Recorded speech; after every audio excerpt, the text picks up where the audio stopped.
Welcome to true coder. तो आज हम देखेंगे कि हम डॉट नेट में एपीआई कैसे क्रिएट करते हैं। तो हम एक एम्प्लॉय का करंट क्रिएट करके देखेंगे। तो चलो स्टार्ट करते हैं हम। तो मैं सबसे पहले क्या करता हूँ कि यहाँ पे अपना विजुअल स्टूडियो कर लेता हूँ। ठीक है, हमारा विजुअल स्टूडियो ओपन हो गया। अब मैं क्या करता हूँ, क्रिएट प्रोजेक्ट पे जाता हूँ और यहाँ पे हम सेलेक्ट कर लेंगे। यहाँ पे हम सेलेक्ट करेंगे dot net core web API. ठीक है, dot net core web API को हम यहाँ पे सेलेक्ट करके और यहाँ पे करेंगे नेक्स्ट। ठीक है, यहाँ पे प्रोजेक्ट का नाम देंगे हम, मैं दे देता हूँ यहाँ पे एम्प्लॉय करंट। आपको जो अच्छा लगे वो आप दे दें। मैं यहाँ पे एम्प्लॉय करंट इसका नाम देता हूँ और इसको कर देते हैं मैं नेक्स्ट। ठीक है, अब यहाँ पे आ गया आपका फ्रेमवर्क। तो आपने जो भी फ्रेमवर्क सेलेक्ट करना है वो आप कर लें। मैं यहाँ पे डॉट नेट 9 सेलेक्ट करता हूँ। डॉट नेट 9 पे हम एपीआई क्रिएट करके देखेंगे और मैं यहाँ पे कर देता हूँ क्रिएट। तो ये थोड़ा सा टाइम लेगा प्रोजेक्ट क्रिएट होने में, तो हम इसको होने देते हैं, फिर आगे का देखते हैं कि हमें। तब तक मैं आपको बता दूं कि अब मैं यहाँ पे जो है माई एसक्यूएल डेटाबेस यूज़ करूँगा। तो अगर आपके सिस्टम में माई एसक्यूएल है तो ठीक है, अगर नहीं है तो आप इसको इंस्टॉल कर लें। और यहाँ पे अगर मैं एडमिन पैनल आपको दिखाऊं तो ये इसका डेटाबेस है। तो मैं यहाँ पे एक डेटाबेस क्रिएट कर लिया है टेस्ट करंट नाम से। ठीक है, तो आप भी यहाँ पे डेटाबेस क्रिएट करने के लिए सिंपल है। यहाँ पे आप जाओगे, यहाँ पे आपने डेटाबेस का नाम देना और क्रिएट पे क्लिक करोगे तो ये क्या करेगा, ये आपको एक डेटाबेस क्रिएट करके दे देगा। तो मैंने यहाँ पे क्रिएट कर रखा है टेस्ट करंट नाम से। अगर नहीं तो मैं एक डेटाबेस क्रिएट कर ही लेता हूँ यहाँ पे एम्प्लॉय करंट के नाम से। तो यहाँ पे मैंने क्रिएट किया। तो ये अगर आप देखोगे तो यहाँ पे इसने एक डेटाबेस क्रिएट कर दी मेरे लिए। ठीक है, इसमें अभी कुछ भी टेबल नहीं है, ब्लैंक है। तो वो हम आगे देखेंगे। और यहाँ पे हम देखते हैं तो ये अगर आप देखोगे तो ये हमें एक प्रोजेक्ट क्रिएट करके दे दिया है इसने। प्रोजेक्ट क्रिएट हो गया है यहाँ पे। तो सबसे पहले हम करते हैं कि इसको एक बार रन करके देख लेते हैं कि हमारा प्रोजेक्ट सक्सेसफुल रन हो भी रहा है या नहीं। तो इसको देखते हैं। जब भी हम एपीआई क्रिएट करते हैं तो एक डिफ़ॉल्ट हमारा स्वेगर पेज लोड होता है। तो ये देखोगे तो हमारा स्वेगर पेज लोड हो गया, यानी हमारा जो प्रोजेक्ट है सक्सेसफुली रन हो गया। और यहाँ पे देखो ये डिफ़ॉल्ट एक एपीआई इसका आता है टेस्टिंग के लिए। तो मैं अभी कर देता हूँ प्रोजेक्ट को स्टॉप। और क्या करूँगा कि सबसे पहले हम क्या करेंगे कि कुछ पैकेज इंस्टॉल करेंगे इसमें। तो उसके लिए मैं जाता हूँ,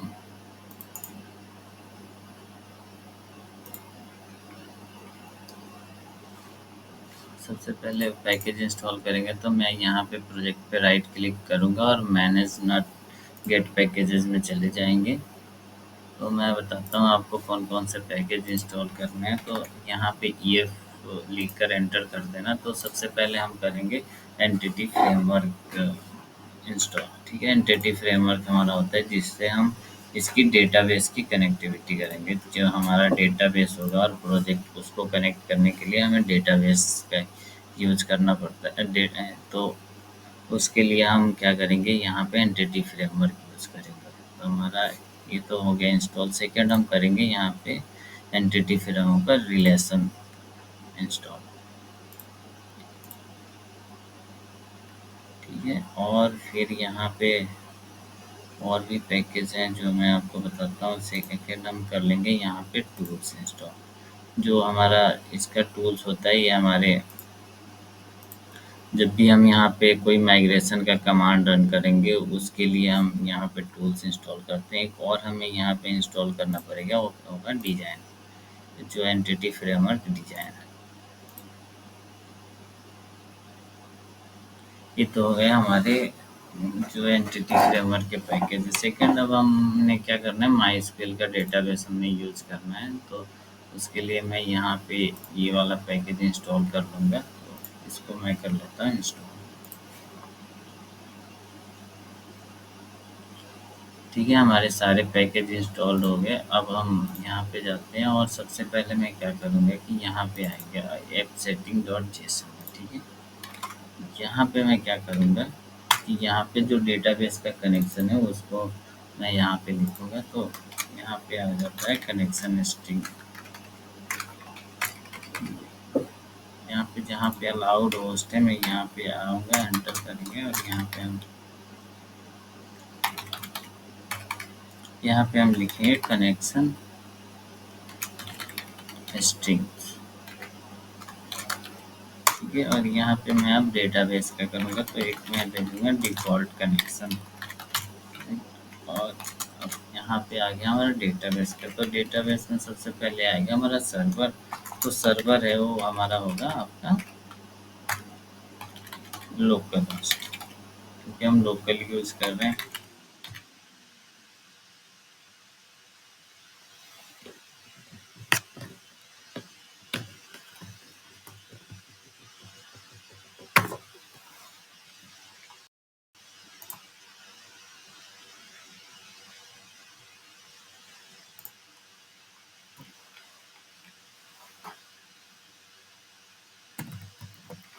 और डेटाबेस, तो हमारा डेटाबेस आ गया। तो डेटाबेस हमने यहाँ पे अगर आप देखोगे माई एसक्यूएल में, तो मैंने डेटाबेस का नाम दिया हुआ है टेस्ट क्रड, तो मैं सेम नाम यहाँ पे दे देता हूँ। तो यहाँ पे टेस्ट अंडरस्कोर क्रड आ गया हमारा। फिर आ जाता है यूज़र। तो अगर आपने यूज़र चेंज नहीं किया है, तो जो माई एसक्यूएल का यूज़र होता है बाय डिफ़ॉल्ट रूट होता है। और मैंने पासवर्ड अभी इसमें कुछ ऐड नहीं किया है, तो मैं पासवर्ड यहाँ पे ब्लैंक छोड़ दूँगा। और जो हमारा पोर्ट होता है, इसका पोर्ट 3306 होता है, तो वो हम यहाँ पे ऐड कर देंगे। और सेकंड हमें एक चीज़ और ऐड करनी होती है, जो होता है अगर first perceived security info equal false. तो ये हमारा डेटाबेस का कनेक्शन हो गया। अब हम क्या करेंगे, यहाँ पे अगर मैं सबसे पहले क्या करता हूँ कि यहाँ पे डीबी कॉन्टेक्ट्स क्रिएट करता हूँ। तो उसके लिए मैं क्या करूँगा, एक फ़ोल्डर यहाँ पे क्रिएट कर लूँगा। फ़ोल्डर का नाम दे दूँगा मैं डेटा, और इसके अंदर एक मैं CS फाइल क्रिएट करूँगा। तो CS फाइल का नाम होगा हमारा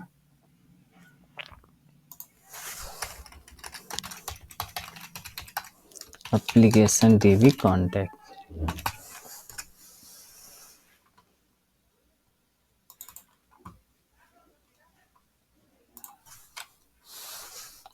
तो इसको मैं क्या करूँगा कि इसको इनहेरिट कर दूँगा मैं डीबी कॉन्टेक्ट से। जो हमारा डीबी कॉन्टेक्ट कहाँ से आएगा, ये आएगा हमारा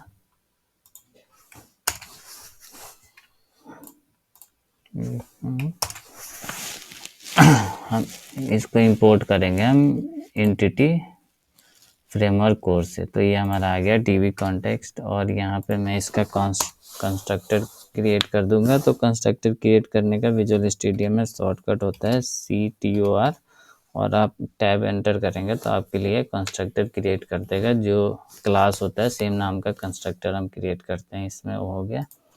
तो और मैं यहाँ पे क्या करूँगा, कंस्ट्रक्टर में डीबी कॉन्टेक्स्ट ऑप्शन में एप्लीकेशन डीबी कॉन्टेक्स्ट को ऐड कर दूंगा। और यहाँ पे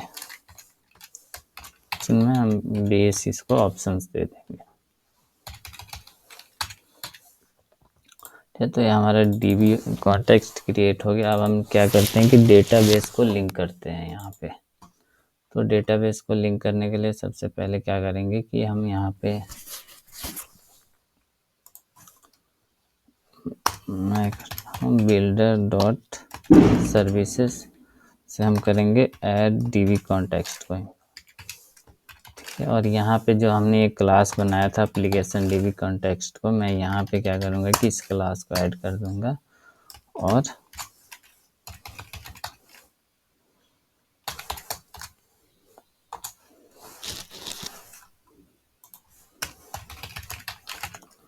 options dot use mysql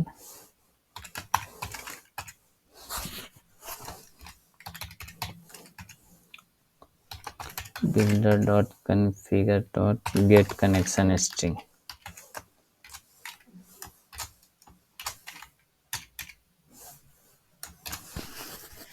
ठीक है। और अगर यहाँ पे देखोगे आप तो हमने कनेक्शन स्ट्रिंग में क्या दिया हुआ है, डिफ़ॉल्ट कनेक्ट दिया हुआ है। तो मैं यहाँ पे कॉपी कर लूँगा इसको और यहाँ पे पेस्ट कर देंगे इसको कनेक्ट को।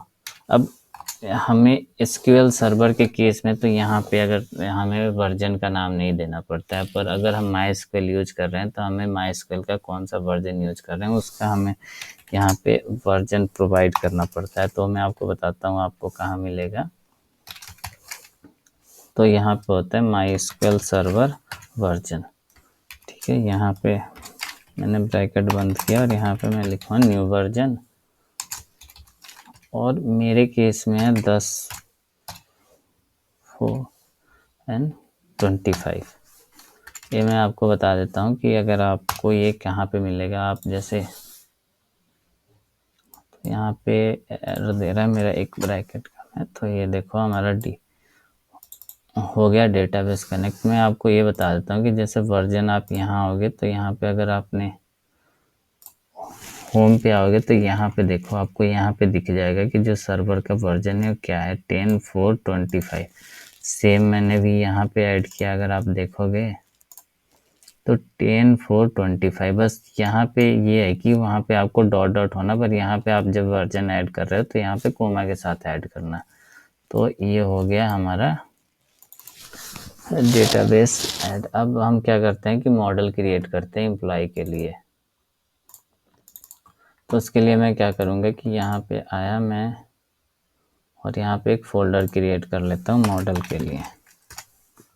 ठीक है, और मॉडल के अंदर मैं एक CS फाइल क्रिएट करता हूँ।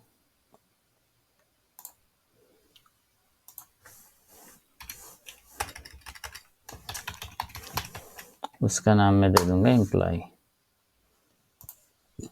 ठीक है, एम्प्लॉय। तो सबसे पहले मैं क्या लेता हूँ, यहाँ पे आईडी ले लेता हूँ। ये हमारा क्या होगा, की होगा, प्राइमरी की होगा। तो ये हो गया हमारा। सेकेंड हम ले लेते हैं फर्स्ट नेम। अब फर्स्ट नेम को मैं यहाँ पे क्या कर देता हूँ, रिक्वायर्ड कर देता हूँ। ठीक है, सेकेंड हम ले लेंगे लास्ट नेम। हमारा जो लास्ट नेम होगा वो भी रिक्वायर्ड होगा। ठीक है, अब आता है हमारा डेजिग्नेशन। तो मैं यहाँ पे डेजिग्नेशन भी ले ली।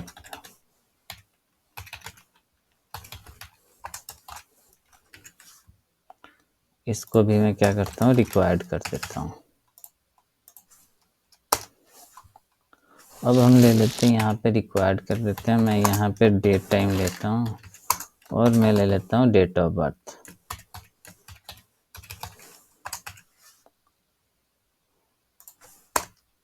ठीक है, सेकंड में यहाँ पे डेसिमल में क्या करता हूँ कि सैलरी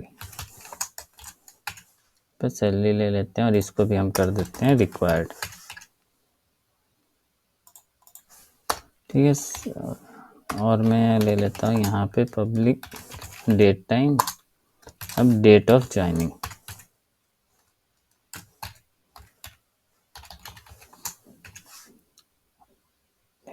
सेम इसको भी मैं कर दूंगा रिक्वायर्ड। अब मैं यहाँ पे एक चीज़ और ले लेता हूँ, डेट टाइम।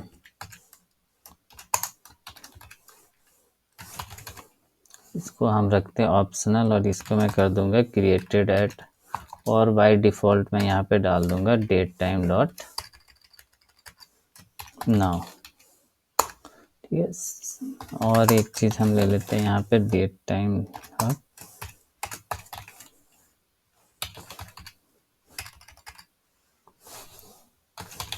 Updated eight.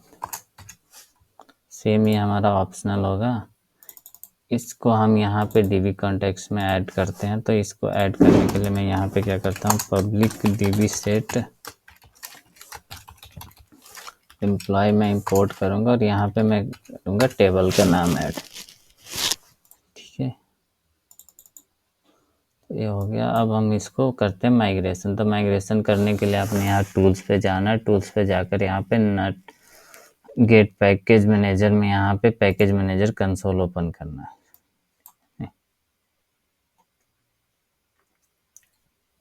ये हो गया ओपन। मैं इसको क्लियर कर लेता हूँ। ठीक है, यहाँ पे आपने टाइप करना ऐड माइग्रेशन और हम अभी एम्प्लॉय को डीबी में ऐड कर ले हैं, तो मैं माइग्रेशन का नाम दे दूंगा add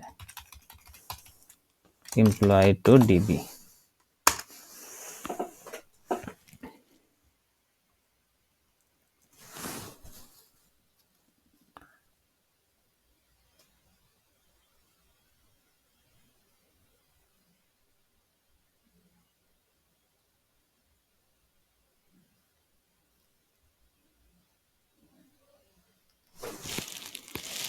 enable to create DB context option.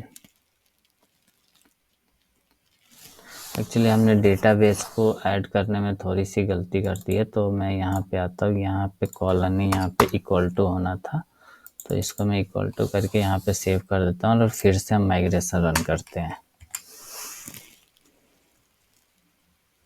तो ये देखोगे तो हमारा माइग्रेशन रन हो गया। इसने क्या किया कि माइग्रेशन का स्कीमा क्रिएट कर दिया, पर अभी ये हमारा टेबल डेटाबेस में क्रिएट नहीं हुआ है। इसने सिर्फ अभी जो डीबी का है उसने स्कीमा क्रिएट किया हुआ है, तो उसको डेटाबेस में ऐड करने के लिए मुझे यहाँ पे करना पड़ेगा। मैं आपको दिखा भी देता हूँ कि अगर मैं यहाँ पे जाता हूँ और मैं भी रिफ्रेश करता हूँ तो यहाँ पे कोई भी टेबल नहीं है। तो इसको टेबल क्रिएट करने के लिए हमें यहाँ पे कमांड चलाना पड़ेगा अपडेट डेटाबेस। ठीक है, तो इसने जो है क्वेरी रन कर दी। अब अगर हम देखेंगे तो हम यहाँ पे इसने एक टेबल क्रिएट कर दिया ना एम्प्लॉयज के नाम से, ये देखो आप। और जो जो हमने यहाँ पे फील्ड ऐड किया था वो इसने यहाँ पे फील्ड ऐड कर दिए, ID, first name, last name, designation, date of birth से। तो हमारा डेटाबेस में टेबल तो क्रिएट हो गया। अब हम यहाँ पे क्या करते हैं कि यहाँ पे जाते हैं और मैं यहाँ पे कंट्रोलर क्रिएट करता हूँ। तो सबसे पहले तो ये जो वेदर फोरकास्ट का कंट्रोलर मैं यहाँ पे डिलीट कर दूंगा, ये हमें ज़रूरत नहीं है। तो ये मैंने कर दिया यहाँ पे डिलीट। अब मैं यहाँ पे जितने भी टैब है इनको क्लोज कर देता हूँ, इनकी अभी में मुझे ज़रूरत नहीं है। और मैं यहाँ पे कंट्रोलर्स में जाऊँगा और यहाँ पे एक एपीआई कंट्रोलर क्रिएट करूँगा। तो मैं कंट्रोलर पे गया, यहाँ पे एपीआई पे गया और यहाँ पे एम्प्टी कंट्रोलर क्रिएट कर लूँगा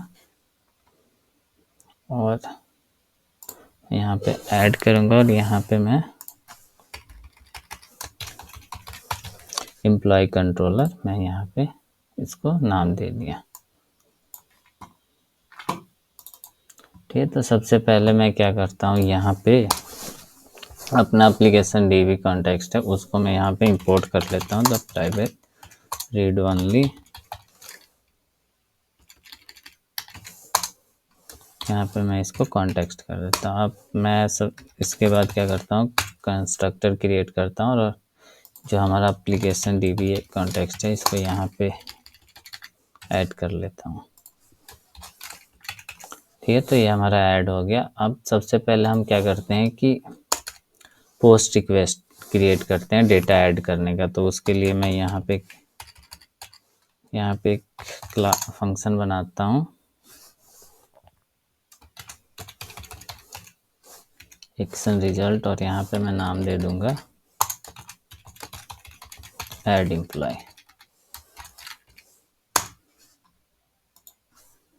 ठीक है, और यहाँ पे मैं इसका मेथड दे दूंगा http पोस्ट और इसका यहाँ पे मैं एपीआई का नाम दे देता हूँ ऐड।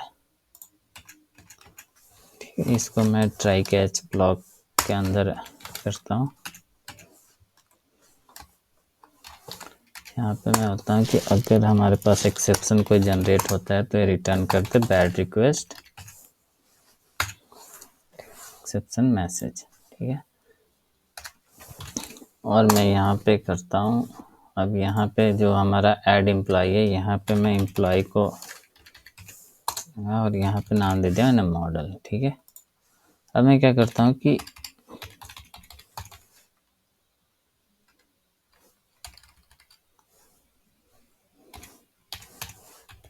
मैंने एम्प्लॉय लिया और यहाँ पे अवेट कर दिया। और अगर मैं यहाँ पे अवेट लगाता हूँ तो देखो यहाँ पे असिंक लगाना पड़ेगा, पर सेकेंड इसके साथ हमें जो आई एक्शन रिजल्ट है इसको हमें यहाँ पे टास्क के साथ ऐड करना पड़ेगा।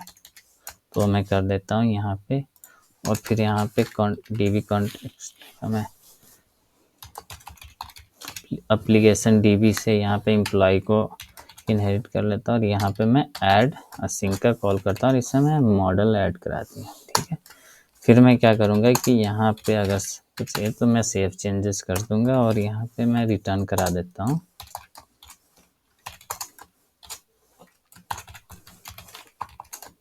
मैसेज ऐड कर देते हैं, एम्प्लॉय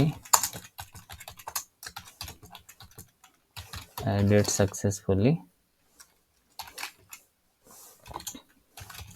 और डेटा में मैं मॉडल रिटर्न कर दूँगा। अब हम एक बार इसको देख लेते हैं कि एपीआई सही से काम कर भी रहा है या नहीं। तो सबसे पहले मैं रन कर लेता हूँ एप्लीकेशन।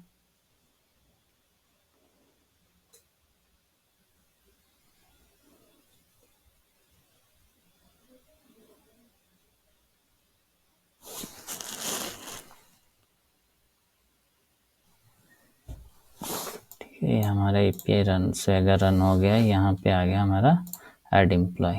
मैं क्या करता हूँ कि एक एम्प्लॉय ऐड करके हम देख लेते हैं।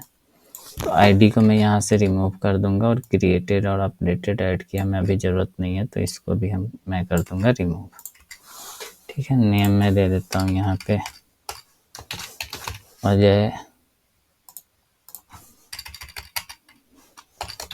अजय शर्मा दे देता हूँ। यहाँ पे डेजिग्नेशन में दे देता हूँ web developer. Date of birth हम यहाँ पे ऐड कर देते हैं 01 में ऐड कर देता हूँ 10 और 01। ओके, सैलरी हम 20,000 ऐड कर देते हैं इसमें और डेट ऑफ ज्वाइनिंग आज के ही रखते हैं डेट। ये चलो मैं एपीआई हिट करता हूँ। मैंने यहाँ पे डिबगर लगाया हुआ है, तो ये देखो ये इसने डिबगर हिट कर दिया, यानी हमारे एपीआई तक तो कॉल आ गया इस फंक्शन तक। अब अगर हम मॉडल पे होवर करके देखेंगे तो यहाँ पे देखो इसने क्रिएटेड ऐड आ गया, अभी क्या डेट ऑफ ज्वाइनिंग आ गई आपकी, और डेजिग्नेशन तो हमने जो जो डेटा फिल किया था वो यहाँ पे आ गया। अब मैं इसको क्या करता हूँ, रन करता हूँ आगे। अब देखो इसने हमारा डेटा हो गया है सेव। तो अगर हम यहाँ पे देखेंगे तो देखो मैसेज आ गया एम्प्लॉय एडेड सक्सेसफुली, यहाँ पे आईडी आ गया इसका 1 है और ये हमारे डेटा आ गया। हम डेटाबेस में जाकर अगर देखें कि हमारा डेटा सेव हुआ है कि नहीं, तो मैं इसको रिफ्रेश करूँगा तो ये देखो हमारा डेटा हो गया ऐड अजय शर्मा के नाम से। ठीक है, सेम हम एक और डेटा ऐड कर लेते हैं। तो मैं यहाँ पे नाम चेंज कर देता हूँ, यहाँ पे मैं कर देता हूँ विकास।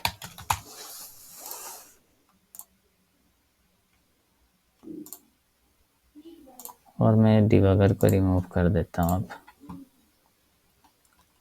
ठीक है, तो अभी अगर मैं डेटाबेस में जाकर देखूँ तो ये देखो हमारे पास 2 रिकॉर्ड आ गए हैं। अब मैं क्या करता हूँ कि इसका लिस्ट का एपीआई बनाते हैं। ये लिस्ट के लिए सेम में यहाँ पे पब्लिक असिंक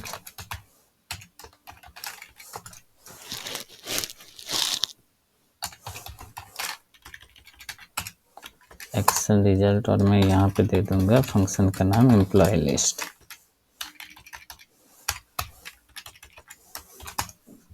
और इसका जो मेथड होगा हमारा http गेट होगा और मैं यहाँ पे इसका नाम दे देता हूँ लिस्ट। सेम इसको मैं ट्राई कैच के ब्लॉग में ऐड करता हूँ।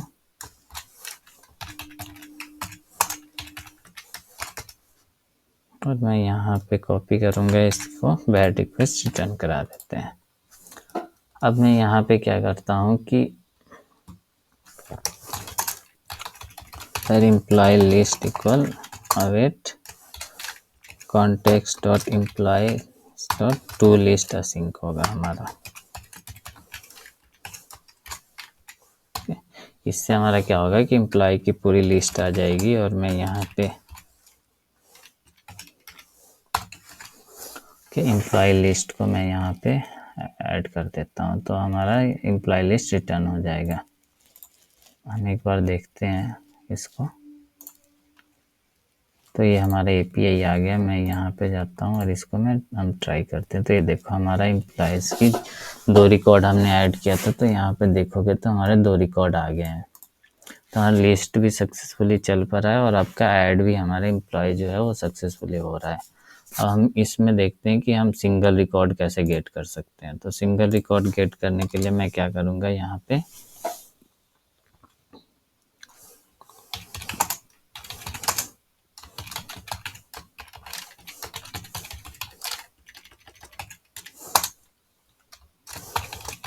गेट एम्प्लॉय नाम का मैं एक फंक्शन बनाता हूँ और मैं क्या करता हूँ कि जो हमारा मेथड होगा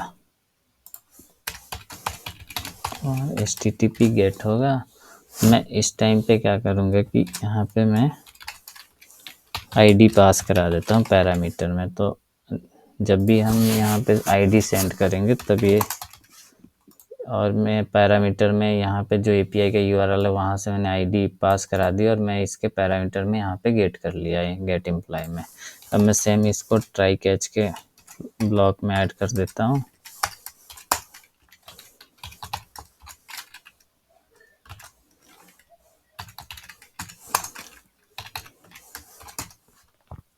और यहाँ से कॉपी करेंगे, मैं पेस्ट कर देता हूँ कि अगर कोई भी एक्सेप्शन जनरेट होता है तो बैड रिक्वेस्ट रिटर्न कर दे।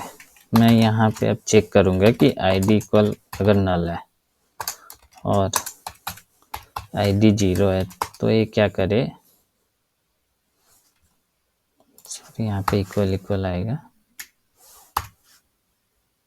अगर नल या 0 है तो ये बैड रिक्वेस्ट रिटर्न कर दे और मैं यहाँ पे मैसेज रिटर्न करा दूंगा इसके साथ,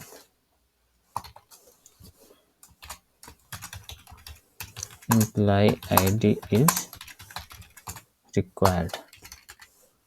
ठीक है, तो अगर इसके पास आईडी हुआ तो उस केस में हम क्या करेंगे कि डेटाबेस से आईडी गेट करेंगे। तो मैं यहाँ पे db context डॉट एम्प्लॉय और फर्स्ट और डिफ़ॉल्ट असिंक से मैं x dot I D equal I D. अब मैं यहाँ पे एक चेक और लगाऊंगा कि अगर एम्प्लॉय नल होता है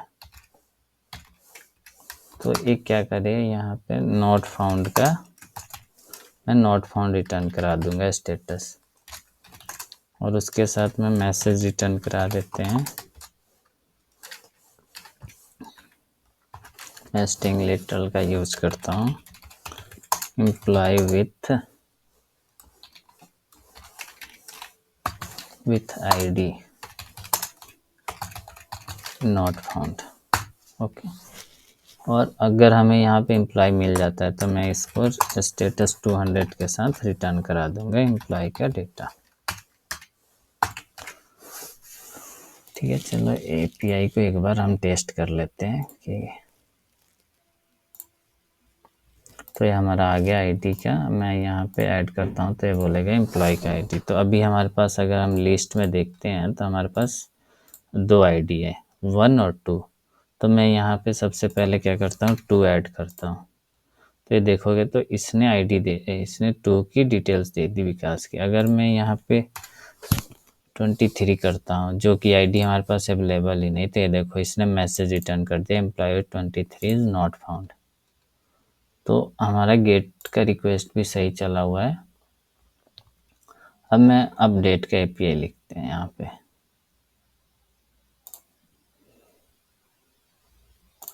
ठीक है, अपडेट के लिए मैं यहाँ पे जो मेथड है इसको http पुट कर देता हूँ और मैं इस यहाँ पे अपडेट नाम दे देता हूँ। और सेम यहाँ पे भी हमें क्या करना पड़ेगा, आईडी गेट करनी पड़ेगी। मैं फंक्शन बनाता हूँ,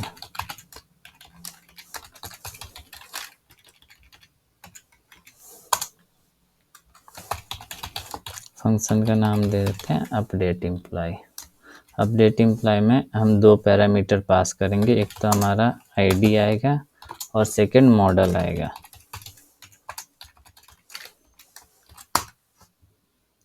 और सेम मैं इसको भी ट्राई कैच ब्लॉक के अंदर ऐड करूँगा।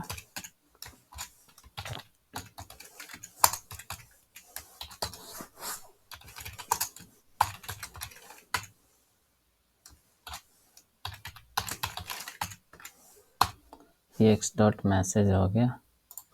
अब सबसे पहले मैं क्या करता हूँ कि एम्प्लॉय को पहले मैं डेटाबेस में चेक करते हैं कि जो हमारा आईडी आया हुआ है वो आईडी डेटाबेस में अवेलेबल, उस आईडी से डेटा हमारे डेटाबेस में अवेलेबल है या नहीं है। तो उसके लिए मैं सबसे पहले क्या करता हूँ कि फाइंड कर लेते हैं data. Employ dot find sync ID. तो हमारा एम्प्लॉय नहीं मिलता है, तो हमारा अगर ये नल होता है तो उस केस में मैं क्या करूँगा कि यहाँ पे रिटर्न करा दूँगा नॉट फाउंड।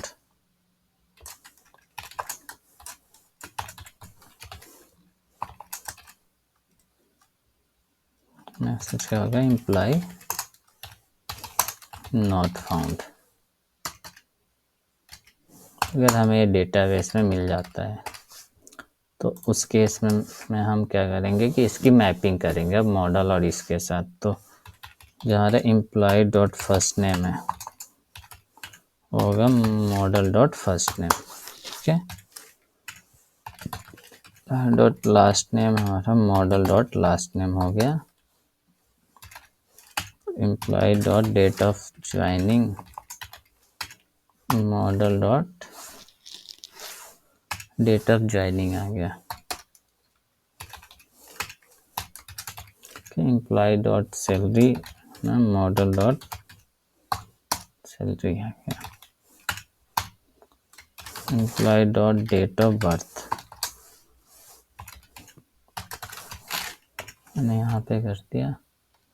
अब मैं यहाँ पे करता हूँ कि एम्प्लॉय डॉट अपडेटेड डेट। अब अपडेटेड डेट हमारा क्या होगा, डेट टाइम डॉट नाउ। और जो हमारा क्रिएटेड ऐड है उसको तो हम अपडेट नहीं करेंगे क्योंकि वो तो एक बार ही होगा, तो उसके लिए फिर मैंने यहाँ पे कोई मैपिंग नहीं की, तो इसके तो हमारा क्रिएटेड ऐड जो प्रीवियस है वही रह जाएगा। तो मैं यहाँ पे करता हूँ employ dot update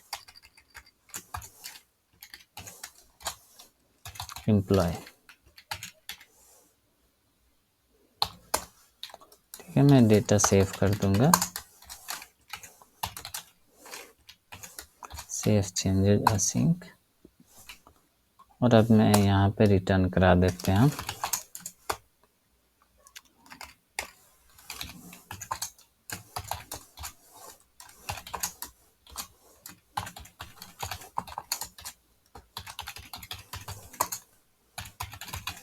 employ updated successfully और मैं डेटा यहाँ पे रिटर्न करा देता हूँ एम्प्लॉय, ठीक है। तो हमारा अपडेट का एपीआई बन गया। हम इसको कर लेते हैं एक बार टेस्ट।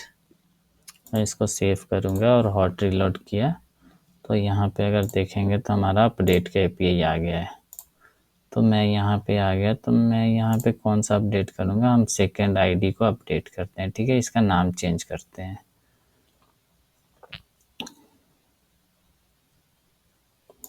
तो यहाँ पे आता हूँ मैं, यहाँ पे सेकेंड कर दिया। इससे पहले मैं क्या करता हूँ कि यहाँ पे इसकी लिस्ट गेट कर लेता हूँ। तो ये आया, इसको मैं करता हूँ यहाँ से कॉपी,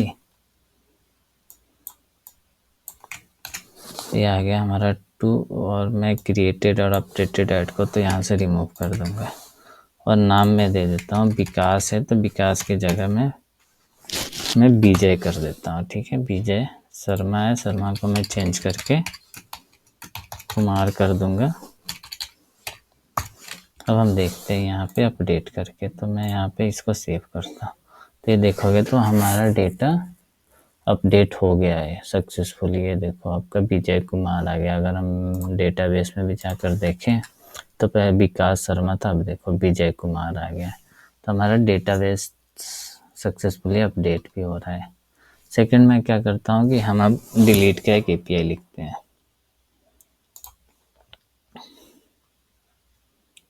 तो डिलीट के लिए मैं क्या करूँगा, यहाँ पे जो मेथड होगा उसका एचटीटीपी डिलीट होगा, ठीक है। मैं एपीआई का नाम दे देता हूँ डिलीट। और सेम इसमें भी हमारा आईडी पास होगा, तो मैं आईडी यहाँ पे पास करा देता हूँ।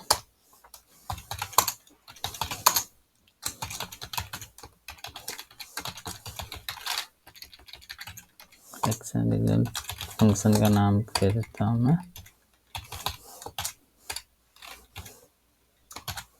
डिलीट एम्प्लॉय, और इसमें मैं आईडी गेट कर लेता हूँ। सिमिलरली इसको भी मैं ट्राई कैच ब्लॉक के अंदर ऐड कर देता हूँ।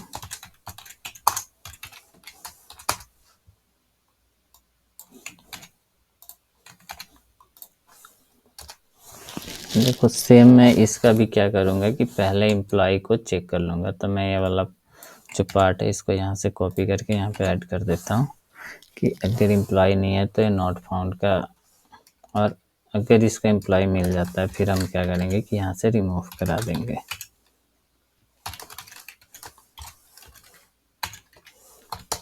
और मैं यहाँ पे मैसेज रिटर्न रिमूव कराकर हमारा db context dot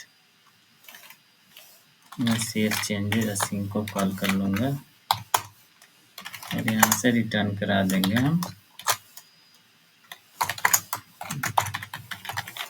message employ deleted successfully. ठीक है, मैं सर्वर को रीस्टार्ट कर लेता हूँ एक बार एप्लीकेशन को। ये हो गया हमारा रीस्टार्ट। और अब भी अगर मैं यहाँ पे जाकर देखूँ लिस्ट में, तो लिस्ट में हमारा एक भरा हुआ है, विकास रॉस की आईडी है 5। अब मैं यहाँ पे अगर एपीआई को टेस्ट करें, अगर मैं यहाँ पे 23 डालता हूँ तो देखो इसने डिबगर हिट के यहाँ पे डिबगर लगा हुआ है, तो एम्प्लॉय नल आया। अब ये यहाँ पे जाएगा और इसने नॉट फाउंड रिटर्न कर दी। ठीक है, सेम अगर मैं यहाँ पे अगर हमारा 5 करता हूँ तो देखो फिर से आया 5। यहाँ पे इसको एम्प्लॉय का डिटेल्स मिल गया। अभी आगे जाएगा और इसको एम्प्लॉय को रिमूव करके मैसेज रिटर्न कर देगा डिलीट सक्सेसफुली। तो हमारा लिस्ट गेट ऐड अपडेट और डिलीट की एपीआई सक्सेसफुली रन हो गई है। उम्मीद करता हूँ आपको ये वीडियोज अच्छा लगा। अगर आपको वीडियोज अच्छा लगा हो तो चैनल को लाइक और सब्सक्राइब जरूर कर देना। Thank you.